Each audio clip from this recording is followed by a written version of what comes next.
Hey everyone, welcome back to my channel. I hope you all are doing well. So in today's video, as you know from the title already, we're going to talk about the 5 reasons why your Australian tourist visa might have got rejected. This video is available in 2 languages. The one you're watching right now is the English version and there's a Hindi version available as well. So if you'd like to watch the Hindi version, please click on the link that's available in the description box below. So without wasting much time, let's get started with the video. Have you already planned a beautiful trip to Australia which was ruined by the news that your Australian tourist visa just got rejected? I know how unfortunate and frustrating this will be. Don't worry, this doesn't mean that your holiday plans have ended just like that. A little bit of hope and there is an opportunity for you to reapply for this visa again depending on your eligibility, by the way. If you're eligible for a different type of visa, you can also apply for that. And by the way, I've made a video on the different type of visas that you can use to enter Australia. If you'd like to watch that, it's in the description box below as well. Back to our topic today. So if you want to reapply for the same kind of a visa, the first thing you need to do is try to understand what was the reason for your refusal in the first place. So this will help you avoid another refusal in the future. Once you know what the reason of rejection is, you can avoid the same mistake and start preparing a fresh application to make sure you're addressing all the points that were the reason for rejection last time. I have summarized 5 major points why your visa might have got rejected. So let's dive into each of the topic in detail. High chance of rejection. If you're coming from a high-risk country and are submitting a document that is incomplete, there are high chances that your visa might get rejected. If you know about the ETA, which is like the online e-visa kind of a thing, that is applicable only for low-risk countries. If you'd like to know if your country is a low-risk or a high-risk, I will be leaving a link in the description box below. So please go through that and you'll understand if you come from a low-risk country or a high-risk country. Australian government considers some countries as high-risk countries who are not eligible for getting that e-visa. Second reason for refusal could be you might have a refused application in the past, or if at all you were given the visa, you did not comply with the conditions of your previous visa. The history of your visa application is one of the essential points that is assessed by the immigration officer, and this visa doesn't have to be specific only to Australia. This just complies of your entire travel history, especially if you're planning to revisit Australia in the future. The department will take into consideration your past visa history when processing your application. Some of the conditions of the previous visa could be no further stay, not allowed to work, not allowed to study. If the immigration finds out that you overstayed your visa last time, you might be given like a 3-year ban. And any new visas that you apply to Australia will also be rejected.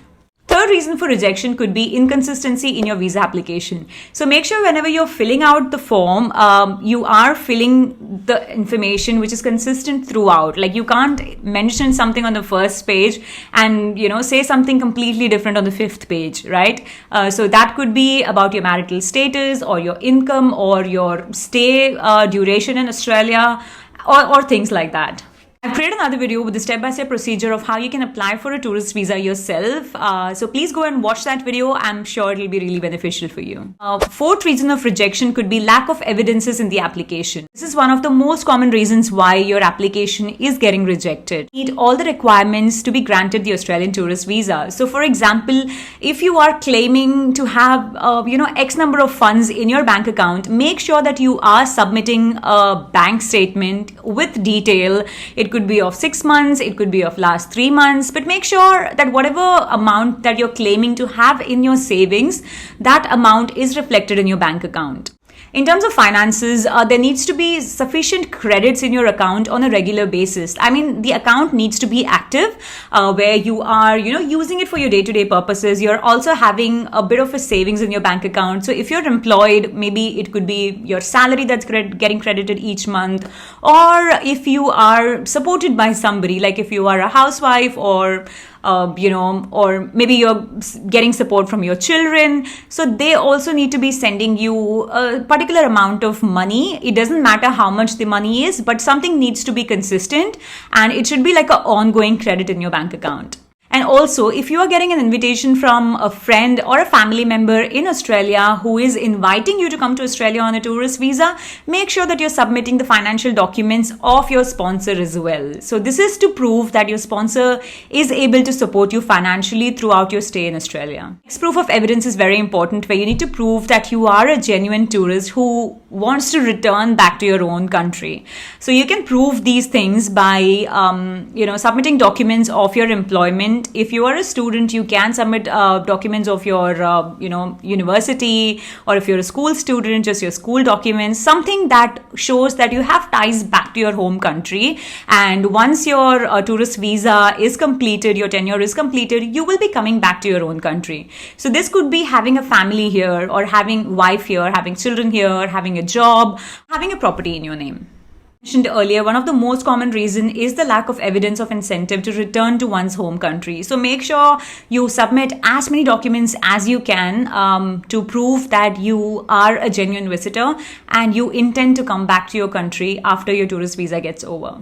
On top of your bank statement and employment documents, you can also submit a travel itinerary which shows return tickets back to your home country. The reason for rejection is if you are applying for a tourist visa with false and misleading documents. So whenever you're going to apply your application, either yourself or you're getting help of the travel agent or a migration agent, just make sure that whatever documents you're submitting is a real one, right? And if at all your visa has got rejected in the past, I would suggest that you take your own time. It could be 3 months, it could be even 6 months, but make sure you gather all the genuine documents to prove that you have ties back to your home country, and do not get into the process of, submitting misleading documents. I know a lot of time people do get wrong advice from migration agents, and they go through this path of providing fake documents and misleading documents, but please do not get into the trap. It's better to wait and get a visa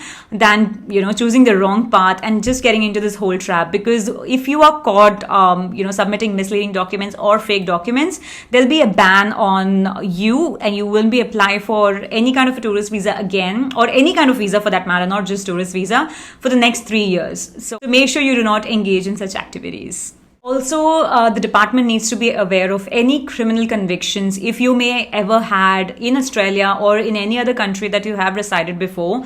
So you need to mention that in your application, and if possible, if you can submit a character certificate, I think that will help you avoid rejections as well. Found this helpful, please do consider subscribing, and if you have any questions, leave it in the comment section below or reach out to me on Instagram. See you in the next one. Bye.